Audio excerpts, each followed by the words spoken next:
स्मिता जी tutorial में आपका स्वागत है। आज आपसे मैं बहुत ही इंपॉर्टेंट टॉपिक पर डिस्कस करने वाला हूं, जिसका विवरण मैं यहाँ प्रस्तुत किया हूं, स्कोप ऑफ बायोलॉजी और लाइफ साइंस। यहाँ हम देख सकते हैं कि अगर हम 10th के बाद इंटरमीडिएट में बायो ऑप्ट करते हैं तो फिर बायोलॉजी पढ़ के हम किस क्षेत्र में अपना करियर बना सकते हैं। तो आइए हम बात करते हैं स्कोप ऑफ बायोलॉजी को लेकर। लाइफ साइंस जिसे बोलते हैं, मैं पूरे स्कोप को 3 ग्रुप्स में बांटा हूं: जनरल स्कोप, प्रोफेशनल स्कोप और वोकेशनल स्कोप। स्टूडेंट्स ध्यान से देखिए, यहां 3 में मैं डिवाइड कर दिया हूं और तीनों का कनेक्शन एक दूसरे से है, अर्थात तीनों का तीनों एक दूसरे पर डिपेंड है। तीनों में सबसे पहले मैं प्रोफेशनल स्कोप को लेकर आपसे चर्चा करने वाला हूं। प्रोफेशनल स्कोप आखिर है क्या? प्रोफेशनल स्कोप में मैं अगर बात करूं तो मेडिकल फील्ड आता है, और मेडिकल फील्ड में भी बहुत अच्छा खासा करियर ऑप्ट किया जा सकता है। तो आइए हम बात करते हैं। वैसे एक बार मैं बता दूं कि मेडिकल फील्ड में बायो ऑप्ट करने के बाद किस तरफ हम जा सकते हैं और क्या क्या करियर ऑप्ट कर सकते हैं। तो सबसे पहले एमबीबीएस मैं यहां पर स्पष्ट लिख दिया हूं, यहां अंडरलाइन भी कर दिया हूं। एमबीबीएस आता है, सेकेंड में बीडीएस आता है, थर्ड में बीएचएमएस को मैं लिखा हूं, बीएएमएस आता है, बीयूएमएस आता है, बीपीटीएच आता है, बीओटी आता है, बीएएसएलपी आता है और बीबीएस आता है।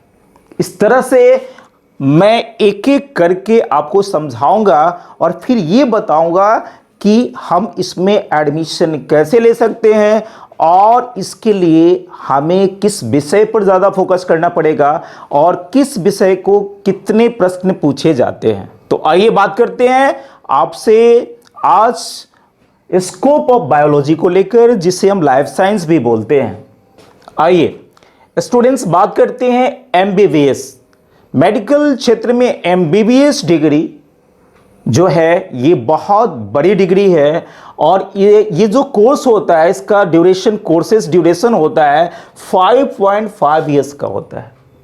यहां आप देख सकते हैं, मैं यहां इशारा कर रहा हूं, इंडिकेट कर रहा हूं, 5.5 ईयर्स का यह कोर्स होता है।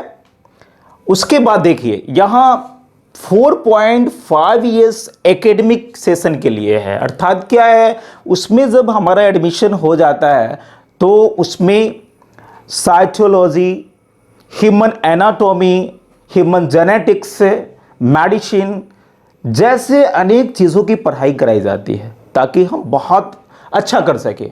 उसके बाद मैं बता दूं आपको 1 ईयर मैंडेटरी इंटर्नशिप के लिए हमें जाना पड़ता है। अब स्टूडेंट्स, मैंडेटरी इंटर्नशिप क्या है? तो मैंडेटरी इंटर्नशिप ये है कि एकेडमिक में जो कुछ भी हम कर लेते हैं, जो कुछ भी पढ़ लेते हैं, और जब हम एडमिशन लेते हैं एमबीबीएस कोर्स के लिए तो सीनियर डॉक्टर के साथ रहकर पढ़ाई करनी पड़ती है, अर्थात एक तरह से एक्सपेरिमेंट होता है और तब जाकर हम एक डॉक्टर बनते हैं।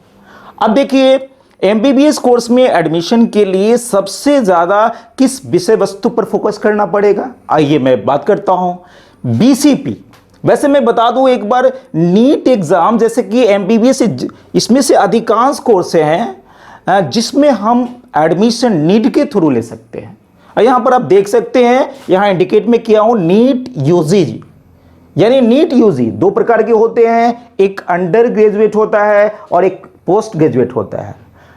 तो अंडर ग्रेजुएट की मैं बात कर रहा हूं, 2020 यहां पर लिखा हूं। इसके पहले ये जो नीट एग्जाम जो होता था मेडिकल फील्ड के लिए, यह सीबीएसई बोर्ड के द्वारा कंडक्ट किया जाता था, लेकिन 2020 से यह exam conducted NTA, national testing agency, यह एग्जाम कंडक्ट करा रही है और इसमें हम नीट के थ्रू ही एडमिशन ले सकते हैं। वैसे पहले मैं आपको बता दूं 2016 में सुप्रीम कोर्ट जो है वो बैन लगा दिया। उसके पहले स्टेट वाइज अपने अपने कॉलेजेस के लिए स्टेट अपना एग्ज़ाम लेता था, लेकिन 2016 से सुप्रीम कोर्ट बैन लगाकर और ये जताया कि नहीं, एक ही एग्ज़ाम, कंबाइंड एग्ज़ाम कराया जाए और उस कंबाइंड एग्ज़ाम के तहत जिसका जिस प्रकार रैंक आएगा उसी अनुसार उसको एडमिशन मिलेगा। चाहे वो एम्स हो, चाहे ऐसे बहुत सारे मेडिकल कॉलेज के लिए पहले ही इस प्रकार की एग्जामिनेशन होती थी। अब देखिए नीट के थ्रू हम इसमें एडमिशन ले सकते हैं। अब क्या है, विषय वस्तु क्या होना चाहिए, तो विषय वस्तु में बीसीपी यहां पर है। बी का मतलब बायोलॉजी, सी का मतलब केमिस्ट्री और पी का मतलब फिजिक्स।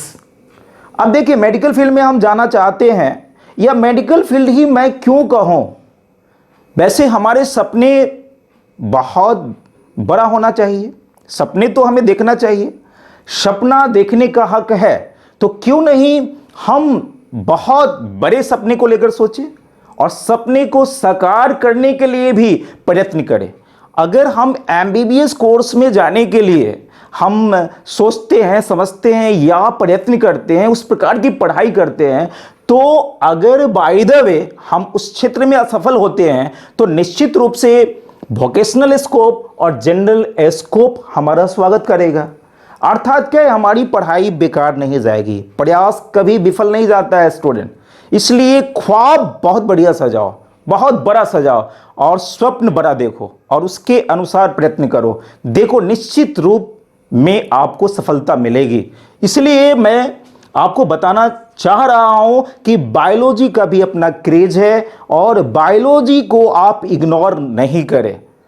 देखा जाता है कि इस सब्जेक्ट को कुछ समझा ही नहीं जाता है और बायोलॉजी पढ़ना है। अगर हम कह देते कि मैं बायोलॉजी का स्टूडेंट हूं तो कोई कह देता है कि आप डॉक्टर बनोगे क्या। देखिए भाई मेरे, बायोलॉजी पढ़ने के पीछे डॉक्टर बनना ही उद्देश्य नहीं है, हम कई क्षेत्र में जा सकते हैं। मैं एक एक करके आपको बताऊंगा और बिल्कुल क्लियर कर दूंगा कि अगर बायोलॉजी ऑप्ट करते हैं और बायोलॉजी से बहुत अच्छा कर लेते हैं तो बहुत सारे फील्ड में हम अपना करियर ऑप्ट कर सकते हैं। तो आइए बात करते हैं BCP, biology, chemistry, physics, biology, यानी बायोलॉजी में 90 क्वेश्चंस पूछे जाते हैं स्टूडेंट्स। यहां पर आप देखिए, यहां पर मैं इंडिकेट किया हूं बायोलॉजी से 90 क्वेश्चंस और केमिस्ट्री से 45, फिजिक्स से भी 45। अब आप पूछ सकते हैं कि बायोलॉजी से 90 क्यों, तो क्योंकि मेडिकल फील्ड में जाना है और मेडिकल फील्ड में मानव से, यानी कहने का मतलब है इसमें बॉटनी और जूलॉजी दो क्षेत्र की पढ़ाई करवाई जाती है। तो वैसे मैं बता दूं कि बायोलॉजी को दो पार्ट्स में बांटा गया है, बॉटनी और जूलॉजी। तो बॉटनी से 45 क्वेश्चंस और फिर जूलॉजी से 45 क्वेश्चंस पूछे जाते हैं और टोटल मिलाकर 90 क्वेश्चंस होते हैं। एक क्वेश्चन से 4 मार्क्स का होता है। इस तरह से 360 मार्क्स के क्वेश्चंस आपको सॉल्व करने पड़ते हैं। उसी तरह से फिजिक्स में 45 है, 180 मार्क्स का, केमिस्ट्री में 45, 180 मार्क्स का। तो इस तरह से आप देख सकते हैं यहां पर कि अगर मेडिकल फील्ड को ऑप्ट कर रहे हैं तो हमें बायोलॉजी पर फोकस करना पड़ेगा। और आज नहीं, जब से हम पढ़ाई शुरू करते हैं, अगर मन में ये बैठा लिए कि हमको मेडिकल क्षेत्र में जाना है तो बहुत आसान काम है, बायोलॉजी अच्छे से पढ़ना पड़ेगा। तो इस तरह से बायोलॉजी 90 क्वेश्चंस पूछे जाएंगे। अब देखिए यहां पर मैं बात करता हूं बीडीएस। अब इसके बाद एमबीबीएस के बाद बीडीएस कोर्स भी है, बैचलर ऑफ डेंटल सर्जरी। अर्थात हम इसमें एडमिशन नहीं ले पाए, इसमें स्कोर अच्छा नहीं कर पाए और स्कोर मेरे मैंने कहने का मतलब जो स्कोर हम प्राप्त किए उसके अनुसार एडमिशन नहीं ले पाए, तो हम एक सेकेंड ऑप्शन तलाश सकते हैं और बैचलर ऑफ डेंटल सर्जरी यानी डेंटिस्ट के लिए भी हम जा सकते हैं। तो इसका भी क्या है, इसमें भी हम एडमिशन ले सकते हैं नीट के थ्रू ही। और इसका कोर्स ड्यूरेशन जो है स्टूडेंट्स आप देखिए यहां पर मैं 5 इयर्स लिख दिया हूं। यहां एक एक चीज को मैं लिखा हूं और उसका आपसे जिक्र कर रहा हूं, इंडिकेट भी कर रहा हूं कि आप देख सके कि क्या लिखा गया है और क्या कैरियर है। देखिए इसके बाद बीडीएस के बाद अगर हम थर्ड की बात करें BHMS, तो bachelor of homeopathic medicine and surgery. Students allopathy के बाद एक अल्टरनेटिव मेडिसिन के रूप में हेम्योपैथिक भी है। अगर लो स्कोर रहा, अगर इधर हमारा एडमिशन नहीं हो सका, तो उसी स्कोर के आधार पर हम bachelor of homoeopathic medicine and surgery में एडमिशन ले सकते हैं और इस प्रकार मेडिकल क्षेत्र में हम काम कर सकते हैं और डॉक्टर बन सकते हैं।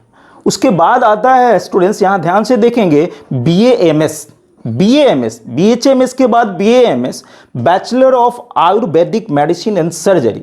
अगर हम बात करें बैचलर ऑफ हेम्योपैथिक और आयुर्वेदिक, तो ये दोनों ही अल्टरनेटिव मेडिसिन के रूप में आज बहुत ज़्यादा कारगर हैं और इसमें भी हम अपना कैरियर बना सकते हैं। अगर इधर से विचलित हुए हैं तो निश्चित रूप में हम कह सकते हैं कि ये दोनों में एडमिशन हो सकता है। अब है जनरल और रिजर्व। जनरल के लिए तो हाई मार्क्स चाहिए ही चाहिए। हाँ, रिजर्व में 400 और फिर 300 मार्क्स भी अगर आए तो हम एडमिशन इसमें ले सकते हैं, उसकी बात तो नहीं, लेकिन इधर BHMS BMS में हम एडमिशन ले सकते हैं। लेकिन अगर हम जनरल कैटेगरी में हैं तो फिर हमें 400 से ऊपर जाना पड़ेगा, तब जाकर एडमिशन मिल सकता है। अब देखिए यहां पर मैं लिख चुका हूं एलिजिबिलिटी क्राइटेरिया क्या है। 10+2, वैसे जितने भी एग्जाम्स हैं 10+2 यानी PCB, जिसमें फिजिक्स, केमिस्ट्री, बायोलॉजी ये होनी चाहिए और इसका कोर्स ड्यूरेशन भी सारे 5 ईयर्स का होता है, MBBS की तरह ही, यहाँ आप देख सकते हैं। उसके बाद BUMS है, बैचलर ऑफ यूनानी मेडिसिन एंड सर्जरी। देखिए यहाँ पर बैचलर ऑफ यूनानी मेडिसिन सर्जरी की बात अगर करें तो बैचलर ऑफ यूनानी मेडिसिन सर्जरी में जाने के लिए एक विषय, एक सब्जेक्ट उर्दू का होना जरूरी होता है। इसलिए बैचलर ऑफ यूनानी मेडिसिन एंड सर्जरी की बात की जाए तो ये भी एक अच्छा मेडिकल कोर्स है। और यहाँ नोट में मैं बता दिया हूँ, मिनिस्ट्री ऑफ आयुष नोटिफाइड यानी मिनिस्ट्री ऑफ आयुष ने ये बताया है कि BHMS BAMS एंड BUMS में हम एडमिशन नीट के थ्रू ही ले सकते हैं, अर्थात नीट एग्जाम कंपलसरी है, उसके बिना हम मेडिकल की कल्पना नहीं कर सकते हैं और वो बड़ा एग्जाम है और उसकी हमें बहुत अच्छी तैयारी भी करनी पड़ती है। तो यहाँ सबसे ज़्यादा अहमियत रखता है कि हमारी बायोलॉजी कैसी है और बायोलॉजी पर अच्छा कमांड है तो निश्चित रूप में हम इन कोर्स में एडमिशन ले सकते हैं। तो आइए हम बात करते हैं अब BPTH फिजियोथेरेपी। इसके लिए सबसे best college doctor DY Patil college of physio है। स्टूडेंट्स से हम इस कोर्स में भी एडमिशन ले सकते हैं। अगर मेडिकल की तैयारी करते हैं, अगर हम प्रिपरेशन करते हैं तो ये भी कोर्स हमारे लिए बहुत बढ़िया है। अगर इससे विफल होते हैं, फिजियोथेरेपिस्ट भी हम बन सकते हैं doctor DY Patil college of physio. अब है कि यह कॉलेज खुद का एग्ज़ाम लेती है और या आपके मेरिट बेस पर वो एडमिशन लेती है। तो इस तरह से फिजियोथेरेपी भी एक बहुत बढ़िया कोर्स है जो फिजियोथेरेपिस्ट बनते हैं। जैसा कि हम जान रहे हैं, समझ रहे हैं कि हमारे शरीर से संबंधित कोई भी पेन होता है तो वो फिजियोथेरेपिस्ट ठीक कर सकते हैं। जैसे पेन में मैं बताऊंगा आपको, जैसे स्पाइनल डिसऑर्डर हुआ, जैसे नोज पेन हुआ, जैसे हेड पेन हुआ, या शरीर में कहीं भी पेन होता है तो फिजियोथेरेपिस्ट अपने ढंग से उसका इलाज करते हैं।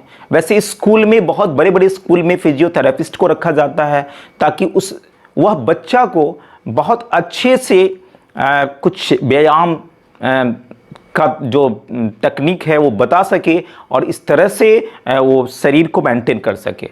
इसके अलावा जितने भी इंडस्ट्रियल एरियाज़ हैं, बड़े बड़े इंडस्ट्री, उसमें जो एम्प्लॉय काम करते हैं उसके लिए भी फिजियोथेरेपिस्ट रखा जाता है ताकि वो अपने ढंग से उनको बॉडी मेंटेन यानी शरीर को मेंटेन रखने के लिए सिखाते हैं। तो इस तरह से जैसा कि हम खेल में देखते हैं, स्पोर्ट्स में, जैसे क्रिकेट के मैदान में भी वो टीम के साथ फिजियोथेरेपिस्ट रखे जाते हैं।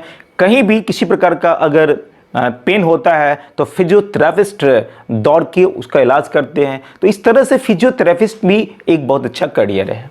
अब बात करते हैं BOT bachelor of occupational therapy भी एक बहुत बड़ा कोर्स है, और बैचलर ऑफ ऑक्यूपेशनल थेरेपी का अगर हम कोर्स कर लेते हैं तो ओटी टेक्नीशियन बन सकते हैं, ओटी नर्स बन सकते हैं, लैब टेक्नीशियन बन सकते हैं, ऑक्यूपेशनल थेरेपिस्ट बन सकते हैं। तो इस तरह से हम इसमें भी अपना करियर बना सकते हैं।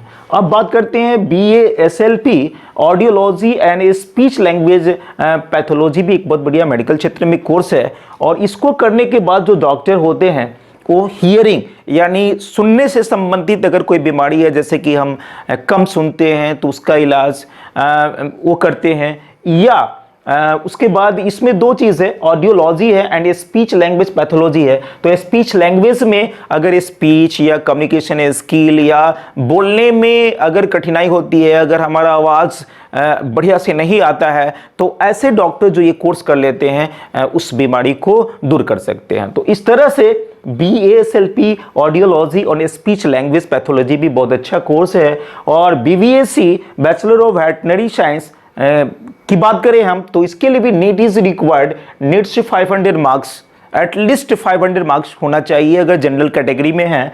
तो BVSC bachelor of veterinary science, वैसे भी हम समझ रहे हैं कि आज पशुओं से संबंधित भी बहुत सारी बीमारी हैं। वैसे तो हम देखते हैं कि प्लांट्स में भी बहुत सारे डिजीज आए हैं, तो पशु का इलाज करने के लिए वेटनरी डॉक्टर अगर हैं तो बहुत अच्छे से इलाज करते हैं। तो इसका भी कोर्स होता है। अगर इन सारे कोर्स में अगर हम एडमिशन नहीं ले पाए तो उसी तैयारी के आधार पर अगर हम बढ़िया स्कोर कर लेते हैं, यहाँ जैसा कि मैं बताया हूँ कि जनरल कैटेगरी में आते हैं तो 500 एटलीस्ट 500 मार्क्स की आवश्यकता पड़ेगी इस कोर्स में एडमिशन लेने के लिए। तो इस प्रकार अगर हम ये किए तो इसमें भी एडमिशन ले सकते हैं और डॉक्टर बन सकते हैं। तो इस प्रकार आज मैं जो भी आपसे डिस्कस किया वो ठीक बायोलॉजी से रिलेटेड है, जिसको लाइफ साइंस भी बोलते हैं, और मैं एक एक चीज़ को पॉइंट आउट किया हूँ। अगर आपको अच्छा लगे तो अवश्य लाइक कीजिएगा, सब्सक्राइब कीजिएगा और कमेंट बॉक्स में कमेंट्स अवश्य कीजिएगा, क्योंकि आपका एक एक कमेंट्स हमें इंस्पायर करता है। और जब हम इंस्पायर होते हैं, जब आप कमेंट बॉक्स में डिमांड करते हैं कि सर इस मैटर पर, इस टॉपिक पर आप वीडियो बनाएं, और मैं ठीक उसी प्रकार अपनी गतिविधि को जारी रखता हूं। और आपके लिए मैं एक बात बता दूं कि जो भी यहां पर मैं आपको पढ़ा रहा हूं, जिसके लिए वीडियो बना रहा हूं, इसका नोट्स भी मेरे पास है। धीरे धीरे बहुत सारे कुछ आपको प्रदत्त किए जाएंगे, और नोट्स तो अवेलेबल ही है मेरे पास। आकर हमसे मिलकर नोट्स भी प्राप्त कर सकते हैं। तो चलिए, आज का क्लास यहीं पर समाप्त होता है। इसके लिए बहुत बहुत धन्यवाद, बहुत बहुत आभार। Thank you.